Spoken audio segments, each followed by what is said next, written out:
If you watched the First Rise of Nickelodeon video about the network's first show, Pinwheel, you know I touched briefly on some of the animated shorts from independent animators. These were the first steps in what would eventually become a staple of the network. The first cartoons that aired on Pinwheel were foreign-made cartoons that were dubbed over in English. A lot of them were from the 1950s and 60s and were cartoons that were related to old folk tales. Many of these animations today are obscure and poorly made. They're also notorious for being kinda creepy. For its first few years, Nickelodeon continued to play foreign-made cartoons in a similar fashion, as part of a two-part anthology series called First Row Features and Special Delivery. In 1980, the channel aired its first original series that was not live action, Video Comic Book. It could best be described as a motion comic that consisted of illustrated scenes with animated elements, like speech bubbles and moving backgrounds. Nickelodeon's first attempt at a fully animated show occurred later in 1980, when Geraldine Laybourne produced test pilots for Video Dream Theater. It holds the title of Nickelodeon's first true cartoon. However, it was left unaired when test audiences did not give the reactions Laybourne wanted. Blocks dedicated to animated programming like Looney Tunes on Nickelodeon ran from the mid-1980s well into the late 1990s. Profits from Nickelodeon's expanding audience at the time helped fund its own original cartoons. This started what's known today as the Nicktoons. Nicktoons are more than just cartoons. They're dream tunes and scream tunes, drink tunes and stink tunes, sing tunes and swing tunes, scare tunes and bear tunes, cool tunes, drool tunes, old tunes, young tunes, happy tunes, sad tunes, joy tunes, mad tunes, dizzy tunes, fizzy tunes, feed tunes and eat tunes, in tunes, out tunes, bug tunes and glug tunes, snore tunes, horse tunes, war tunes and door tunes, more tunes, your tunes, Nick tunes, Nick tunes, Nick tunes. Watch Nicktoons, because a cartoon is a cartoon, but a Nicktoon is a tune on the only network for you tunes, Nickelodeon. Doug, Rugrats, and the Ren and Stimpy Show were the first three. Nickelodeon executive Vanessa Coffey discovered all three of these programs after traveling to Los Angeles in 1988. Her goal was to find three projects that looked completely different in order to counter the saturation of toy-centric cartoons that were common in the 1980s. Doug was created by Jim Jenkins. The show focuses on the childhood of its title character Doug Funny, who experiences common occurrences while attending school in his hometown of Bluffington. Doug narrates each story in his journal, and the show incorporates imagination sequences when Doug would daydream. The series addresses numerous topics, including trying to fit in, friendships, and romantic relationships. Many episodes center on Doug's attempts to impress his classmate and crush, Patty Mayonnaise. The Ren and Stimpy Show, also known as Ren and Stimpy, was created by John Chris Falusi. The series follows the adventures of title characters Ren, an emotionally unstable chihuahua, and Stimpy, a good-natured yet dim-witted cat. The show premiered on August 1991 as one of the original three Nicktoons. Throughout its run, the show was controversial for its off-color and dark humor, the sexual innuendos, adult jokes, and violence. The production's failure to deliver episodes on time and its deteriorating relationship with Nickelodeon executives and Standards and Practices Department led to Chris Falusi's departure from the show in 1992, and the show's eventual cancellation in 1995.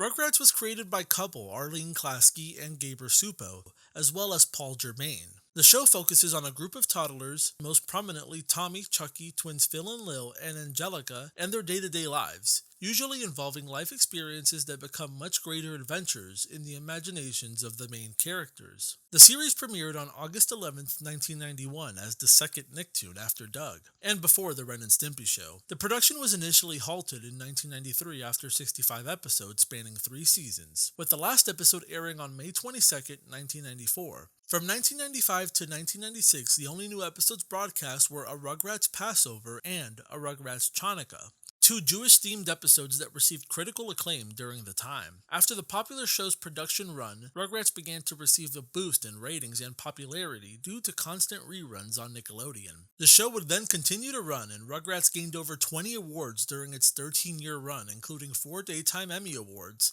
6 Kids' Choice Awards, and its own star on the Hollywood Walk of Fame, and was the network's top-rated show from 1995 through 2001. It was Nickelodeon's longest-running cartoon for 8 years. The show is Nickelodeon's third longest-running animated series.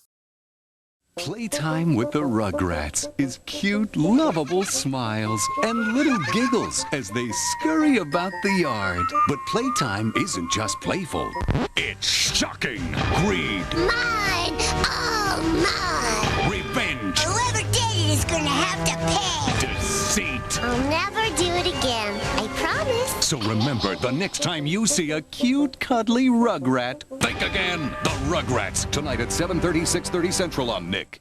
The success of the first three cartoons sprung a newfound hunger for animated series. Cult classics like Real Monsters that was developed by Rugrats creators Klasky Supo. The show focuses on three young monsters, Ickis, Oblina, and Crumb, who attended a school for monsters under a city dump and learned to frighten humans. Many of the episodes revolve around them making it to the surface in order to perform scares as class assignments. The Angry Beavers was created by Mitch Shower for Nickelodeon. This series revolves around Daggett and Norbit Beaver, two young beaver brothers who have moved out of their parents' home to become bachelors in the forest near the fictional Way Out of Town, Oregon. The show premiered in the United States on April 19th, 1997 and ended in June 11th, 2001.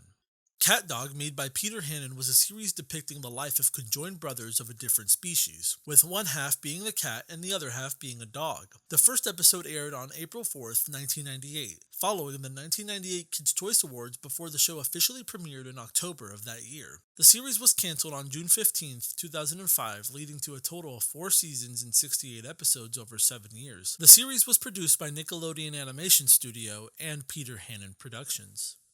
The Wild Thornberrys series focuses around a family of documentary filmmakers known as the Thornberrys, famous for their televised wildlife studies. It primarily centers on the family's younger daughter, Eliza, and her secret gift of being able to communicate with animals. The gift enabled her to talk to the Thornberrys' pet chimpanzee, Darwin. Together, the pair would frequently venture through the wilderness, befriending many species of wild animals along the way. The show originally aired on Nickelodeon from 1998 to 2004.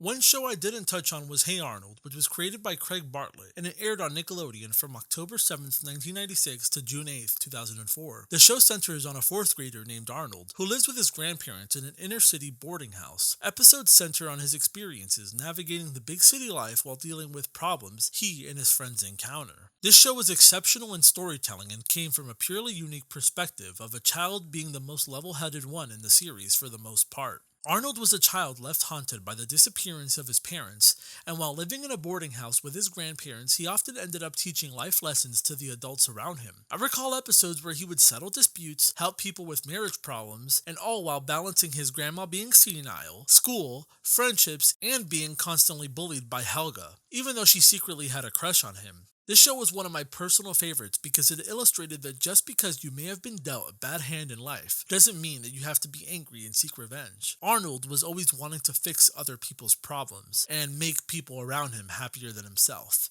and if anyone had a reason to be upset, it was Arnold.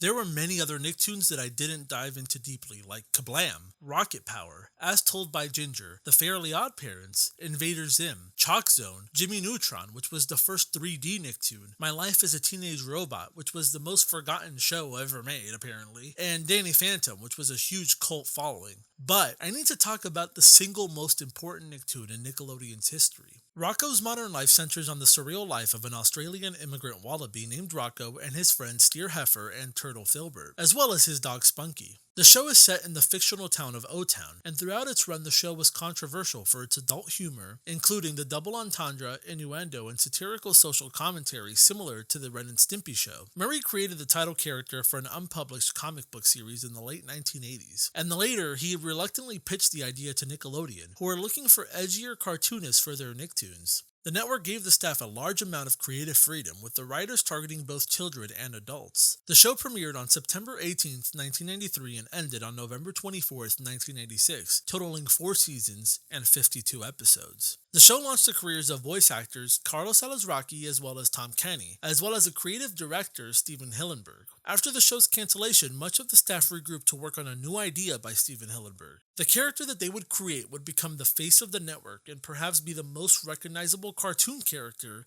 in the history of animation. And of course, I'm talking about Spongebob Squarepants.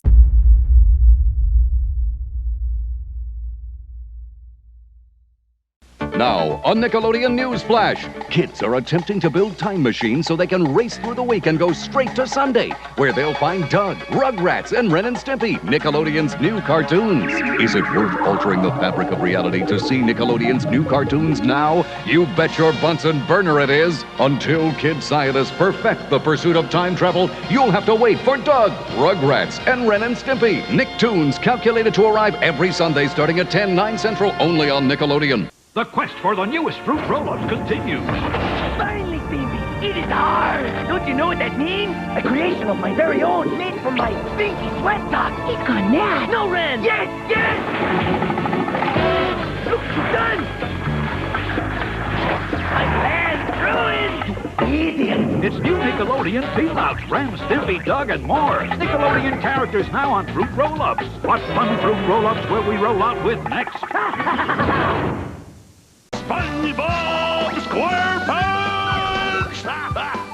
It's Spongebob Squarepants! Hey, everybody! Nickelodeon's newest, spongiest, square-pantsiest Nicktoon! Pretty cool, huh? Spongebob Squarepants! Only on the best place to turn for new tunes in your Nickelodeon! Oh, boy! Now's my chance!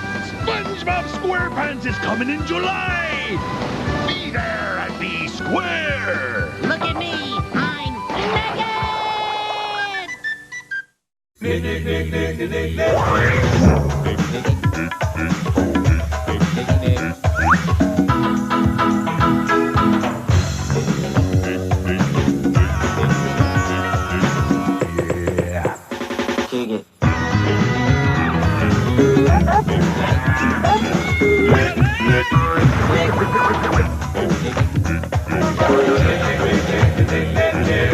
Nickelodeon!